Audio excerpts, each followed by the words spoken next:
I'll be honest, I'm still on the fence here, Josh, because I liked the selection of Najee Harris when the Steelers took him 20th overall in the draft. I thought it made a ton of sense where they took him because they can give him a fifth-year option. They can then tag him for a sixth year, maybe even a seventh year if he's really good and productive. And then after 7 years in the NFL, what is a running back giving you anyway? They've been beaten to a pulp, and you can cast them aside. Sorry, that's the business, and move on and find your next guy. I still don't know if we've seen enough from Najee Harris, for example, to make a second contract worth it. So I understand these teams giving pause, even in the Raiders' case, to Josh Jacobs. Yeah, and there's one thing these three guys all have in common. Barkley, Jacobs, and also Najee Harris that we're talking about, not Tony Pollard, set him to the side. I think he was a fourth rounder. But Harris, Barkley, Josh Jacobs, all first round picks. And that is a trend. That could change soon because we saw Kansas City with Isaiah Pacheco. He was, what, a 6th or 7th round pick, and they won the Super Bowl. Yeah. And they averaged 4.5 yards a carry. So you don't necessarily need the pedigree maybe to get the production.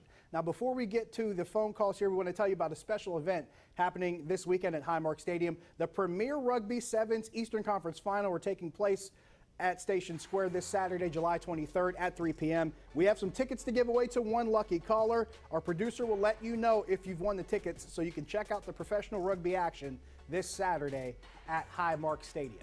That said, let's get to some callers and let's find out who could possibly win those tickets. Let's start with Jerry and Franklin. You're on the Nightly Sports Call. Hey, Josh. Hey, Chris. Hey, I love how you two guys work together. I really appreciate the show. Thank you. Thank you. I wanted to talk about Travis Swaggerty. I love the move the Pirates made today. I like them bringing up all of the guys that they brought up from AAA. I think it's a good thing. I think it's about time. But I feel bad for Travis. I know he's had some tough times this year, a lot going on. I was really hoping that he would be one of the outfielders there. And I guess they've given up on him now. My hope is for him, for his sake, that he catches on with somebody else, really has a nice career, because I really liked him, and I thought he just kind of got shortchanged here. So I'll hang up and listen to what you guys have to say. Jerry, appreciate the call. We're just going to go ahead and call that our call of the night now, brought to you by Number One Cochran, Go One Better. And Chris, Jerry's got a great point. Now, if you've kind of been lost on the timeline, what's happened with Travis Swaggerty, remember, he's been dealing with injuries since he was sent down to AAA because he was up with the team earlier in the season, gets sent down to AAA. He was on the 7-day IL, I think a couple different times, Chris. He was on a injury rehab assignment. Then this decision to DFA comes down. And this is a former first-round pick in 2018, Chris. It looks like they're moving on. And in the words of Chuck Noll, they might be expecting him to move on with his life's work if another team can't seem to pick up the phone. Yeah, and you know, his wife's gone through some health issues this year as well, which has made it even extra hard to watch for the Swaggerty family.